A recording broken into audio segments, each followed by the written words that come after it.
Assalamualaikum warahmatullahi wabarakatuh. Selamat pagi pemirsa, senang sekali saya Farid Hasan kembali menjumpai Anda dalam program Tawakal.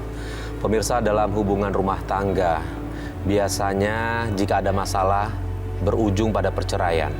Namun ada satu hal yang tersakiti tidak hanya pasangan, tapi juga adalah anak. Dan terkait dengan itu pemirsa sudah hadir di studio bersama kami Dani. Assalamualaikum Dani. Waalaikumsalam. Dan Pak Ustadz Muhammad Bukhari Muslim. Assalamualaikum Pak Ustadz. Waalaikumsalam warahmatullahi wabarakatuh. Terima kasih Pak Ustadz sudah hadir di Tawakal.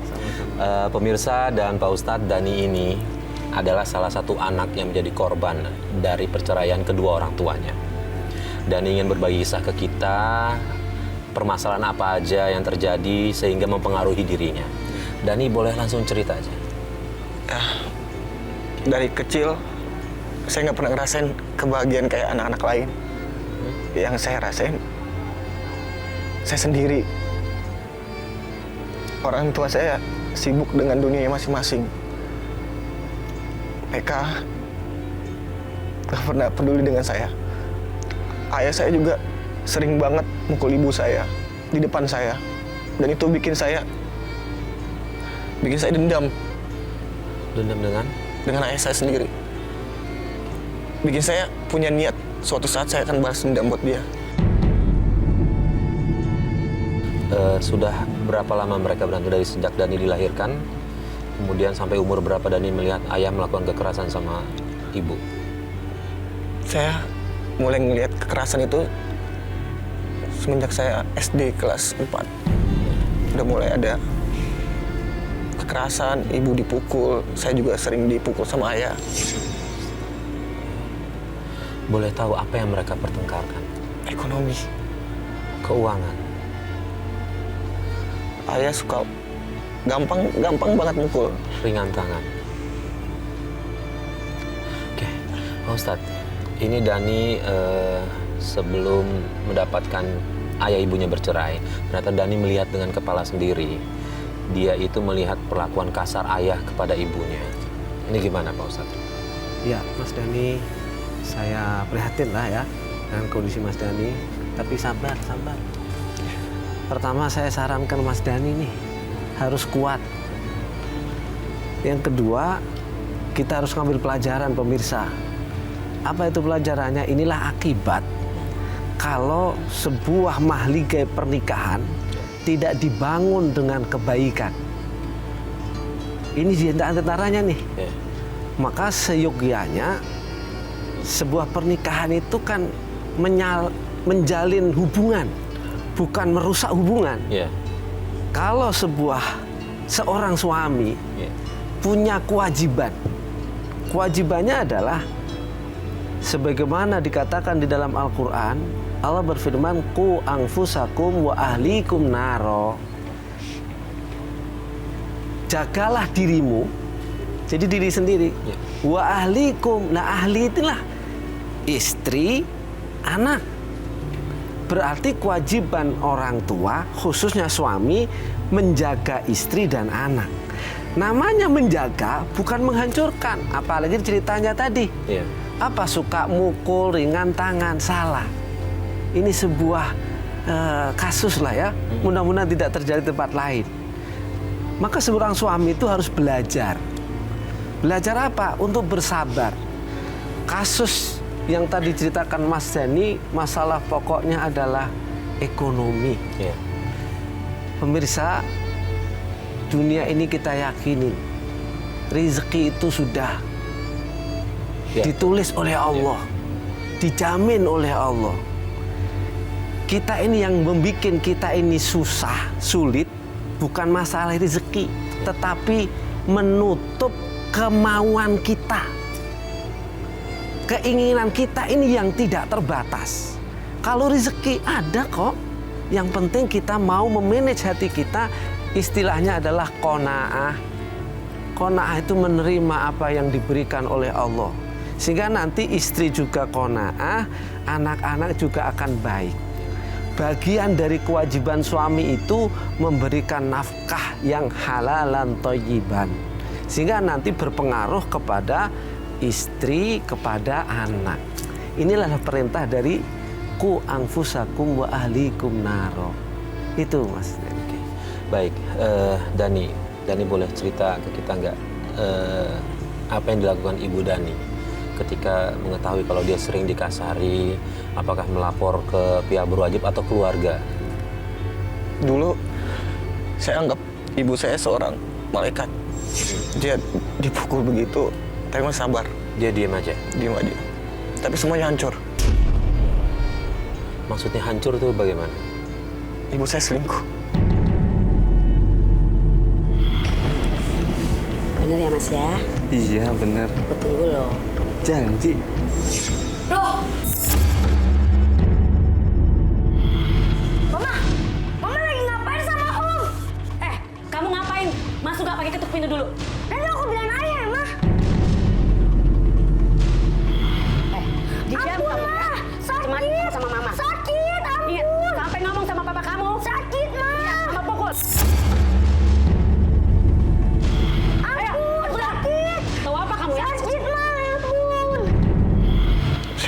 Saya ngerasa udah berakhir hidup saya waktu itu. Maksudnya ibu saya selama ini saya banggain, hianatin ayah saya. Walaupun saya tahu ayah saya emang tabiatnya jelek, Iya. tapi nggak dengan cara perselingkuhan gitu loh. Ya, saya paham Mas Dani. Saya nggak tahu lagi. Dan saat itu ibu saya cuma bilang ngancem saya, nggak boleh cerita sama ayah masalah ini. Dan saya endapin itu masalah sampai beberapa tahun, dan itu bikin saya nyesel banget karena saya nutupin semua dari ayah. Ya gini Mas Dani, kita menyangka peristiwanya sederhana, ternyata Iya. semakin rumit. Iya. Pertama begini, perintahnya Rasulullah itu kalau ada aib nggak usah diceritakan. Kalau kita melihat kemaksiatan nggak perlu cerita ke orang. Maka sebenarnya benarlah mungkin yang diminta ibu nggak usah cerita. Persoalan siapa yang akan bertanggung jawab itu ibu atau masing-masing kita. Karena masing-masing kita ini kalau sudah pada umur mumayyiz, kita umur sudah bisa membedakan antara baik dan buruk, maka catatan amal itu kepada masing-masing. Jadi maksud saya begini, Mas Dani harus kuat nih. Tidak usah kita ngomong begini, oh ibu saya begini saya jadi rusak, tidak. Kita bertanggung jawab untuk diri kita sendiri. Dan tidak menutup kok, misalnya karena orang tua kita berbuat maksiat, terus kita nanti menjadi buruk, tidak kok. Semuanya tuh kalau Kembali kita ke yang diri sendiri. iya, kita harus kuat nih. Bahasanya jangan sampai kalau kita sudah melihat orang tua buruk, kita jangan lebih buruk. Karena apa? Bisa merubah. Anak yang baik itu bisa berpengaruh kepada orang tua. Sejahat apapun orang tua, seburuk apapun orang tua, kalau anaknya baik, insya Allah masih kok. Kalau istilah kita itu kan nggak ada namanya mantan anak. Iya. Nggak ada. Karena apa? Ada nasab. Darahnya mengalir sampai keturunannya. Maka saya sarankan sudah kita cerita, cukup kalau perlu begini nih, saya Mas Dan, ceritalah sama Allah. Hanya kepada Allah kita cerita. Toh kita yang menciptakan Allah. Ya kan? Insya Allah ada solusi. Tapi kadang-kadang kalau kita cerita sama orang, harus yakin orang ini bisa memberi solusi. Iya. Jangan sampai kita cerita sama orang, bukan nambah solusi. Menjerumuskan gitu. Menjerumuskan, nambah masalah, cerita nih, Iya. saya lebih parah nih. Nah ini malah Iya. masalah. Itu Mas, sabar, saya doakan lah mudah-mudahan. Iya. Gini Pak Ustadz, dan Dani, akhirnya orang tua memutuskan untuk cerai, betul? Nah, itu saya boleh nanya, ayah kamu tahu perselingkuhan itu? Apakah itu penyebab perceraian? Iya. Dari mana dia tahu? Ayah tahu sendiri. Tahu dengan sendirinya. Berarti mohon maaf Pak Ustadz, mungkin aib ibunya Dani sudah terbuka, dibuka. Jadi bahasanya gini, Allah tuh maha kuasa kok. Maka kata Rasulullah begini, man satara uyuba akhihi satarallahu uyubahu yaumal qiyamah. Barang siapa menutup aib saudaranya, aib keluarganya, nanti aib-aib kita ditutupin oleh Allah. Maka siapapun lah, aib kita nggak perlu kita bongkar. Kecuali boleh cerita, minta nasihat untuk menenangkan, nah, itu baru boleh. Tetapi kalau hanya sekedar cerita aibnya, janganlah. Mudah-mudahan semuanya diampuni oleh Allah. Tapi masih ada harapan. Ada loh orang jahatnya melampauin itu. Saya kasih contoh misalnya di Quran itu Fir'aun. Fir'aun tuh jahat apa lagi dah? Ngaku Tuhan. Mungkin zina apa sudahlah. Iya kan? Tetapi masih saja Allah kasih harapan. Harapannya, wahai Musa, datengin Fir'aun. Siapa tahu dia mau tobat. Ada harapan. Gitu loh. Maka dalam Quran itu satu-satunya dosa yang tidak akan diampuni hanya apa? Musyrik. Tapi kalau udah musyrik, menyekutukan Allah, tidak ada lagi sudah. Nah gini Pak Ustadz, perceraian itu kan tidak bisa dihindari. Betul. Dan kita tahu Allah benci dengan perceraian. Lalu kalau misalnya kasusnya seperti apa yang dialami kedua orang tua Dani, bagaimana hukumnya Pak Ustadz? Ya, jadi begini, kalau dalam hadisnya abghadul halali 'indallahi at-talaq. Ada perkara halal, tetapi dibenci Allah. Itu adalah talak. Ini kata ulama begini, apa sih hukumnya talak? Cerai itu apa sih hukumnya? Tidak haram, gitu loh. Boleh, tetapi ini tadi yang dibilang. Ini sudah kalau tidak ada kebaikan bagi keduanya. Karena dalam hadis Rasulullah mengatakan la dharara wa la dirar. Nggak boleh tuh kita itu menyakitin orang atau kita tersakitin tuh nggak boleh. Kalau rumah tangga suami dan istri bergabung kok tambah madorot, ini sengsara nggak pernah tenang hidupnya, itu loh sengsara terus, itu lebih baik berpisah. Makanya dibolehkan begitu.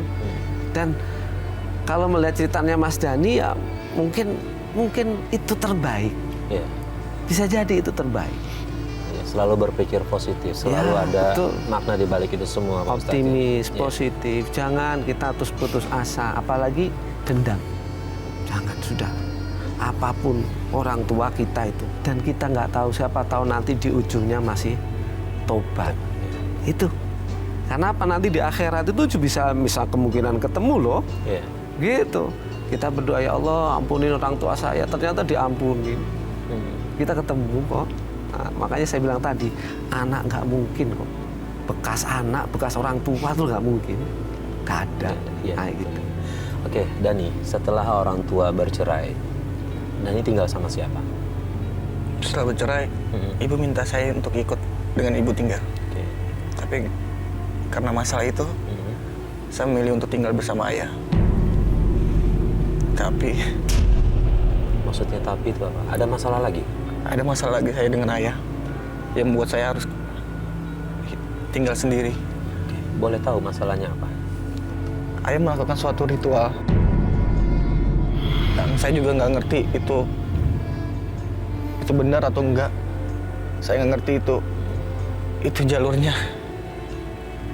Jalur seperti apa nggak ngerti. Jadi dia ritual tuh kayak manggil uang gitu loh.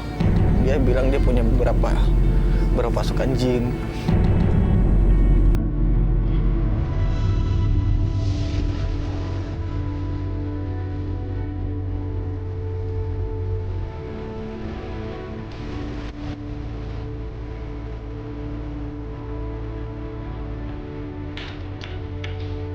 Ayah! Ayah lagi ngapain? Kamu belum tidur? Udah pergi sana! Cari Ayah lagi ngapain ya? Ini cari uang dari ritual. Ritual buat apa ya? Sedekah orang miskin. Anak yatim piatu, tak berikan dari uang ini. Ayah bilang ini uang buat sedekah. Iya. Tapi ayah mendapatkan uang ini dengan cara haram ya? Tapi ini udah turun-temurun, nggak bisa dihentikan. Kalau dihentikan, keluarga kita akan celaka. Dan ayah masih tak percaya? Iya, ini udah biasa dari keluarga kita. Pokoknya saya mau ayah hentikan semua ini ya. Udah, gak ikut campur. Apa setan sama semuanya ya? Saya ngerasa apa ini benar gitu? Apa yang dilakukan ayah saya ini benar apa enggak gitu loh? Ya. Pemirsa, ini penting nih, nyari rezeki. Ya. Ini memang terkait. Saya sebelum menjawab itu Mas Dhani ya, gini, orang tuh kalau makanan yang masuk ke dalam perutnya itu tidak berasal dari yang halal, itu sangat berpengaruh terhadap ibadah, terhadap kualitas kehidupan. Kalau yang makan itu makanan yang mohon maaf haram, itu bawaannya untuk maksiat itu gampang, untuk mabuk gampang, untuk selingkuh gampang, gitu. Tetapi kalau yang halal itu malah justru untuk ibadah gampang, gitu. Itu satu. Yang kedua masalah begini. Tadi Mas Dhani bilang nih, ada setan, ada jin, ada itu makhluk gaib, ada.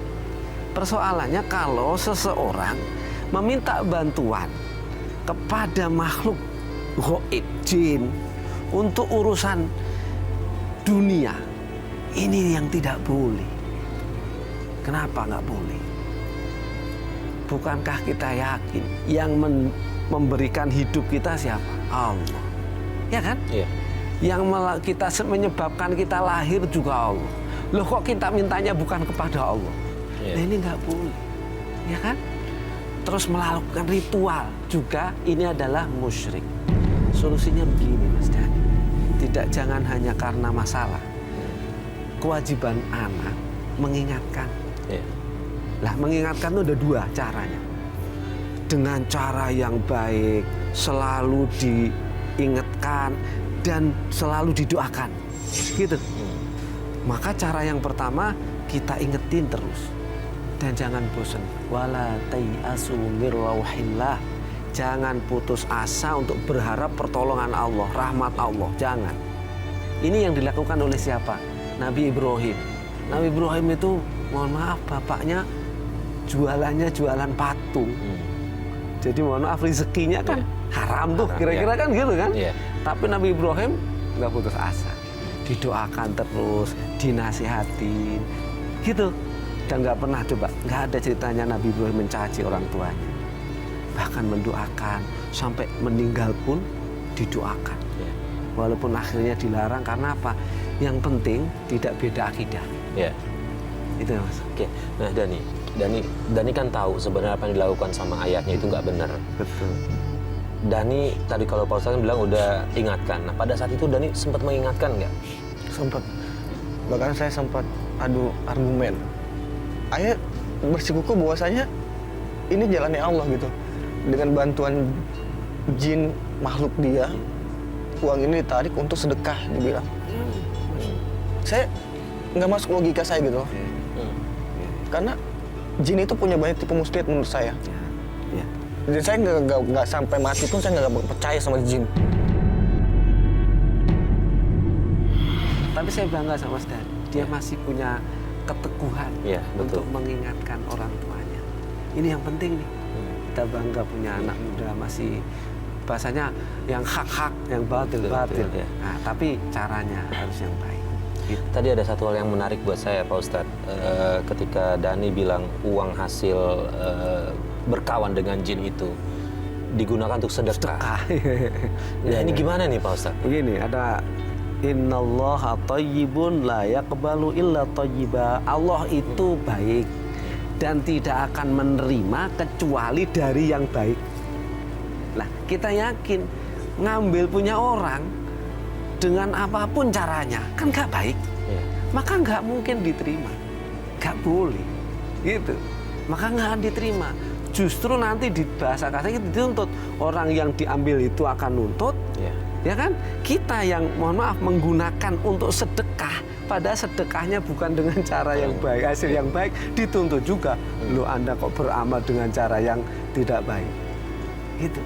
Maka hati-hatilah kita. Nanti untuk Mas Dhani kita pelajaran lah, sehingga kita sabar dan kuat. Saya kira itu.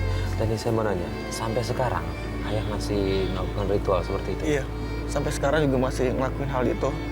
Kenapa? Kenapa dia nggak mau berhenti? Kan Dhani udah pernah ngingetin, kenapa? Di tradisi keluarga kita kan ada kayak adat istiadat. Jadi itu udah turun-temurun. Jadi kalau misalnya dia nggak ngakuin hal itu, takutnya ada sesuatu yang terjadi gitu. Saya sih nggak percaya itu. Iya, bagus. Saya cuma takut apa yang dilakukan ayah, dilakukan ibu, saya nggak bisa nolong mereka di akhirat. Ya, Udah, istighfar. saya paham. Ya. Kewajiban kita itu ngajak, ngingetin, gitu. Gak usah kita putus asa, gak apa-apa. Persoalan nanti Allah Subhanahu wa Ta'ala itu menerima atau mengabulkan yang lain, itu haknya Allah. Yang penting kita ini kewajiban apa? Taat sama orang tua. Ya. Maka perintahnya itu kita nggak boleh menolak perintahnya orang tua selama perintah itu bukan maksiat. Nah, setelah cerai, ayahnya Mas Dani ini menikah lagi. Sampai sekarang belum menikah. Sampai sekarang enggak. Kalau setelah berpisah dengan ibunya Mas Dani ini, Mas Dani ada kontak-kontakan sama ibu? Enggak ada. Sementara ibunya menikah lagi atau Ibu enggak? udah menikah. Menikah lagi? Saya juga nggak dicari sama ibu. Enggak dicari? Sampai sekarang nggak tahu di mana dia tinggal? Tahu, saya tahu. Hmm. Tapi ya ibu juga nggak terlalu perhatian dengan saya. Jadi sekedar saya mendoakan aja yang terbaik buat ibu. Saya juga pengen ya ibu nggak salah jalan, ayah juga nggak salah jalan. Setidaknya tanggung jawab sebagai seorang anak, saya bisa lolosin ibu saya ke surga. Bisa. Iya Mas Andi, saya pahami apa yang dirasakan. Iya. Pak Ustadz, ini gimana Pak Ustadz? Ibunya sepertinya udah nggak peduli sama sekali sama anaknya. Iya. Kalau dalam Islam, Ya. ibunya nih gimana nih Pak Ustadz? Jadi begini, kewajiban orang tua itu pertama ini dari kecil sebetulnya. Iya. Kita aja sebelum jadi suami atau sebelum jadi istri itu ada kewajiban. Kewajibannya memilih pasangan yang pas. Untuk apa sih? Ini begini misalnya. Karena kewajiban setelah menikah itu pertama kalau suami memberi nafkah yang halal dan thayyiban. Ini kaitannya apa? Nanti kan kalau suami memberi makan yang halal thayyiban kan nanti jadi air susu. Iya. Nah, kewajiban ibu itu memberi susu yang baik. Gitu loh. Karena apa? Nanti tumbuh dari dagingnya anak itu yang baik juga. Gitu kan? Nah, setelah memberi susu yang baik, ngasih nama yang baik, tidak hanya itu, mendidiknya dengan cara yang baik. Iya. Pak Ustadz, ini ada kaitannya nggak hubungan rumah tangganya ibu sama ayahnya? Ada kaitannya nggak dengan apa yang dicari ini, dengan cara cari uang yang dilakukan oleh ayahnya? Ya, Ada hubungannya dengan keretakan rumah kalau tangga? menurut saya iya. Kenapa? Tadi kan di awal saya bilang kalau makanan itu haram, itu berpengaruh kepada jasad kita nih. Ketika haram itu ngelakuin maksiat itu gampang. Nanti kayak ngapain aja untuk berbuat maksiat gampang gitu. Berarti ada kemungkinan besar itu ya terkait Ya, dengan itu? ada Pak Ustadz, kemungkinan, ada kemungkinan. Mudah-mudahan lah ini pelajaran kita semua para pemirsa agar kita ini dari awal lah, dari memilih pasangan, dari mencari rezeki, kemudian perhatian sama anak. Nah, Dani, dari pisahnya kedua orang tua, ada mempengaruhi kehidupan Dani nggak secara sosial dengan orang lain gitu misalnya? Atau dengan teman-teman kah? Banyak banget ya. Boleh diceritain ke kita? Ada masalah apa? Bagi semua orang yang pernah ngerasain ya, kayak Dani rasain broken home, pasti rasanya gak enak banget. Dikucilkan, dicemooh, keluarga dari keluarga berantakan lah. Itu saya alami. Saya punya pacar. Waktu itu kita udah komitmen buat nikah. Tapi semenjak orang tuanya tahu keluarga saya berantakan, mereka mengucilkan saya dan akhirnya kami pun kandas.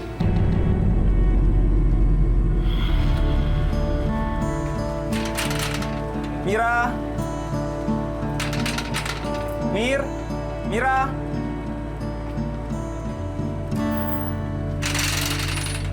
Selamat siang, Om. Mau apa kamu kesini, ha? Saya mau jemput Mira, Om. Mira nggak ada.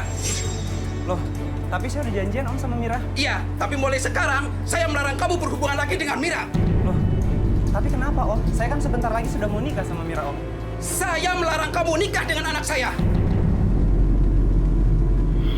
Om, tapi kan undangan sudah bisa sebar, Om. Dengerin ya. Saya tidak mau anak saya itu nasibnya sama seperti kamu yang orang tuanya itu cerai. Om, saya mohon, Om. Beri saya kesempatan, Om. Soalnya saya cinta banget sama Mira, Dengerin Om. ya. Pergi dari sini. Om, tolong, Om. Saya janji sama Om, saya bakal Saya lindungin bilang Om. pergi dari sini. Om, tolong, Ayo. Om. Saya nggak mau lihat kamu lagi di sini. Om, tapi saya Sudah cinta kamu sama pergi. Mira, Kamu lawan saya, ha? Om, Berani tolong, sama Om. Kasih saya kesempatan Pergi sekali dari aja, sini. Om. Mira! Kalau ternyata aku nggak bisa menikah sama kamu, buat apa lagi aku hidup di dunia ini? Lebih baik aku... Mira! Maafkan aku, Mira. Kalau tadi dibilang sudah punya calon nih, punya komitmen, kenyataannya enggak. Jadi gini berpikirnya, husnudzon sama Allah. Siapa tahu itu bukan mulut kita. Gitu. Insya Allah Allah kasih yang terbaik nanti, yang kira-kira memahamin kita, mengerti kondisi kita, memahamin kita. Insya Allah akan dikasih oleh Allah yang terbaik. Gitu. Optimis. Mudah-mudahan. Dani, saya tahu saya nyebut nama Mas Dani ini karena kita samarkan Pak Ustadz. Saya sih berharap pasti mudah-mudahan kedua orang tua Dani bisa nih nonton ini dan pasti tahu kondisi fisik Dani seperti ini. Dia pasti tahu ini adalah anaknya dan ada yang mau disampaikan ke kedua orang tuanya. Mudah-mudahan mereka nonton. Buat Mama, maaf, Dani belum bisa kasih apa-apa. Cuma zikir doang yang bisa Dani kasih. Buat Papa, maaf, belum ada apa-apa juga yang belum Dani kasih. Tapi cuma doa supaya Bapak tahu yang mana yang benar dan mana yang salah. Dani cuma pengen kelak Dani punya keluarga. Kekerasan apa yang Dani rasain. Dani pengen punya istri satu dan sampai mati. Gak ada perceraian di rumah tangga kelak. Amin, amin, amin. Ya. Dengan begitu banyak masalah Pak Ustadz, Dani begitu tegar. Betul. Ya. Tentunya Pak Ustadz sama saya juga kita bangga melihat Dani seperti ini, tidak ngambil jalan yang tidak benar. Pak Ustadz, dari kasusnya Dani ini, akarnya adalah kedua orang tuanya yang gak harmonis. Mungkin buat pemirsa di rumah bisa memikirkan kembali 2-3 kali karena kan memang yang terluka pasti anak. Ada yang ingin disampaikan ke pemirsa di rumah Pak Ustadz? Ya. Soal perceraian ini. Ya. Ini pemirsa yang dirahmati oleh Allah, mengambil pelajaran dari Mas Dani yang tegar ini. Pertama, nasihat yang paling penting itu adalah dari Al-Quran. Apa itu tadi? Ku anfusakum wa ahlikum naro. Menjaga diri dan keluarga dari neraka. Neraka itu bisa neraka dunia maupun neraka akhirat loh. Maka kewajiban sebagai suami harus dimengerti. Suami dan istri punya hak dan sama-sama punya kewajiban. Ini harus tahu. Kewajiban yang paling utama dari seorang suami apa itu? Dia mencarikan rezeki yang halalan thayyiban. Sehingga apa? Pengaruhnya tadi ke darah, ke daging, baik istri maupun anak-anaknya. Kewajiban yang paling utama seorang istri apa sih? Dia mendidik anaknya. Dia kasih sayang itu. Itu luar biasa. Kenapa? Anak itu kan menyusunya ke ibu. Jadi dia punya ikatan batin yang luar biasa. Sehingga seyogyanya seorang ibu terus nyambung. Makanya tadi Mas Dani mengatakan doa sudah. Ya. Itu yang nanti menyambung. Mudah-mudahan keluarga kita, keluarga pemirsa sekalian dirahmati Allah, diberi perlindungan oleh Allah Subhanahu wa taala sehingga kita nanti menjadi orang-orang yang nyambung. Itu Pak. Amin ya rabbal alamin. Dani, terima kasih sudah berbagi kisah. Mudah-mudahan tidak hanya Dani, pemirsa yang lainnya punya memiliki masalah yang sama, bisa kembali ke jalan Allah. Buat rumah tangga yang bermasalah, tolong diselesaikan secara baik-baik, karena memang anak adalah yang paling terluka ketika ada sebuah perceraian. Korban. Ya, jadi korban. Dan yang kuat ya. Bismillah. Kalau boleh saya kasih nasihat, setiap habis sholat, Mas Dani sholat, rajin ya. Jadi kalau habis sholat itu, setelah salam gitu misalnya, baca istighfar 3 kali minimal. Habis itu bacakanlah Fatihah sekali aja untuk ayah, untuk ibunya. Karena Fatihah itu 5 quri alahu. Bagi orang niatnya untuk apa, terserah. Namanya Fatihah. Fatihah itu membuka. Dibukakan semuanya, dibukakan hidayah, dibukakan rezeki, dibukakan apa yang dia minta deh. Bacain Fatihah. Atau kalau lagi ingat namanya orang kan, ingat sedih, bacakan Fatihah. Ya Allah, saya sedih ya Allah, saya kirim Fatihah untuk orang tua saya. Gitu. Udah. Mudah-mudahan diberi hidayah kita semua. Terima kasih Pak Ustadz nasihatnya. Mudah-mudahan Dani bisa jalan ini dengan tegar, dengan kuat. Dan juga mudah-mudahan nasihat Pak Ustadz tidak hanya buat berlaku bagi Dani, buat pemirsa di rumah juga bisa jadi pelajaran. Amin. Baik. Amin. Terima kasih atas kehadiran Pak Ustadz dan Dani. Dan pemirsa, sampai di sini Tawakal. Terima kasih atas perhatian Anda. Saya Farid Hasan undur diri. Wassalamualaikum warahmatullahi wabarakatuh.